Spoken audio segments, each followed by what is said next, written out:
Du möchtest mehr aus deiner Spanien-Immobilie rausholen? Dann hör mal zu, was ich dir heute berichte. Und zwar geht es um das Thema Nutzungsänderung eines Ladenlokals in eine Wohnung.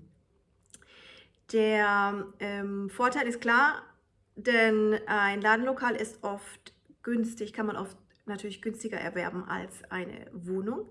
Gerade in Großstädten wie zum Beispiel Barcelona gibt es teilweise auch noch sehr günstige Ladenlokale, die angeboten werden. Aber klar, die Geschäfte, gerade so Pandemiezeiten, haben zuhauf geschlossen. Die Geschäfte liefen nicht gut. Man hat als Vermieter ein hohes Verlustrisiko gehabt, weil die Mieter nicht zahlen konnte oder die Geschäfte eben leer geblieben sind. Deswegen war man oft als Eigentümer eines Ladenlokals in einer ganz, ganz schlechten Position. Deswegen habe ich jetzt auch von vielen gehört, die gesagt haben, ich versuche mein Ladenlokal in eine Wohnung umzuändern. Und man sieht auch gerade auf diesen Immobilienportalen ganz viele Immobilien, die angeboten werden, die ein Ladenlokal vorher waren und jetzt als Wohnung umfunktioniert wurden. Nur vorsichtig da, dass auch alles mit rechten Dingen zugegangen ist bei der Nutzungsänderung. Denn da liegt oft der Teufel im Detail und viele übersehen das und verkaufen dir dann eine Wohnung im Erdgeschoss, wo ganz klar erkennbar ist, dass es vorher ein Geschäftslokal war.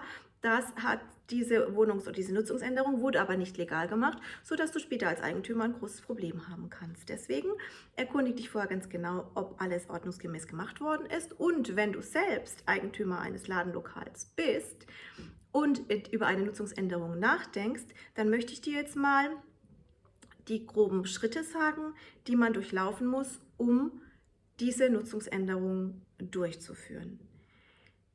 Der allererste, wichtigste Schritt ist, du musst dich jetzt mal informieren, ob es überhaupt möglich wäre, eine Nutzungsänderung durchzuführen.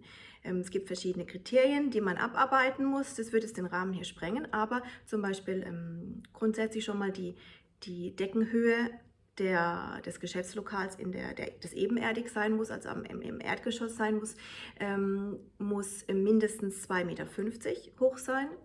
Dann muss eine Luftzirkulation gewährleistet sein durch verschiedene Fensteröffnungen und es muss auch in einem Wohngebäude an sich sein, dieses Geschäftslokal. Also im Rest vom Gebäude müssen noch andere Wohnungen vorhanden sein. Und natürlich muss die Eigentümergemeinschaft einverstanden sein, dass dieses vorige Geschäftslokal auch tatsächlich umfunktioniert wird in eine Wohnung.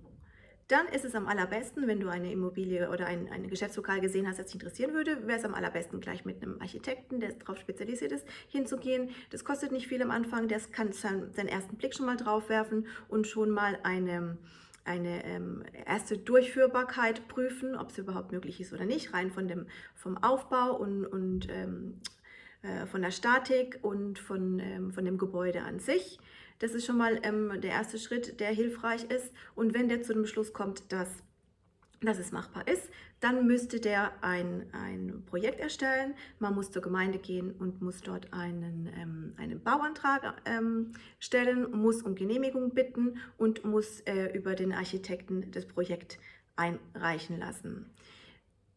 Da ist natürlich auch wieder die jeweilige Bauordnung der jeweiligen autonomen Region relevant und auch nochmal auf der städteplanerischen Ebene, auf Seiten des Bauamtes müssen auch nochmal die Regelungen geprüft werden, die für jede Gemeinde aufgestellt worden sind. Also da ist es ganz wichtig, dass man sich dann eines Architekten bedient, der auch aus der Gegend kommt und da genau weiß, auf welche Regelungen und Regularien er achten muss.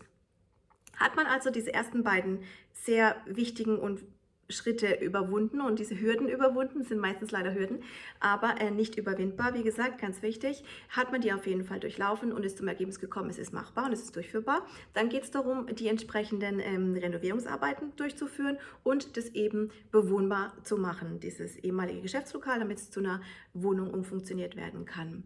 Und ist dann alles erfolgt, muss man diese neue Wohnung natürlich dann auch nochmal, also diese geänderte Nutzung, nochmal im Grundbuch eintragen lassen. Und dazu musst du vorher natürlich zum Notar gehen, weil du hast ja in meinen anderen Videos gelernt, dass nur dann eine Eintragung im Grundbuch möglich ist, wenn man eine öffentliche, also notariell beglaubigte Urkunde oder entsprechendes Dokument eben vorlegt.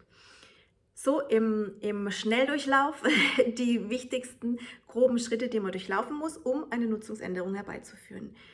Kann sich auf jeden Fall lohnen, gerade in Großstädten, wo jetzt wie gesagt viele Ladenlokale gar nicht mehr gehen würden, weil sie entweder in keiner guten Lage sind, weil es von der Größe her einmal nicht gepasst hat, es ist nicht genug Kundschaft da gewesen und die einfach als Geschäftslokal einen Verlust bedeuten würden für dich als Eigentümer, aber eine große Chance bieten können, wenn du diese Nutzungsänderung hinbekommst und sie später als Wohnung vermieten kannst. Ansonsten erinnere ich dich gerne wieder dran an meine Facebook-Gruppe, wo du dich gerne anmelden kannst, und dann teile ich weiterhin Tipps und interessante Informationen mit dir rund ums Thema Immobilien in Spanien.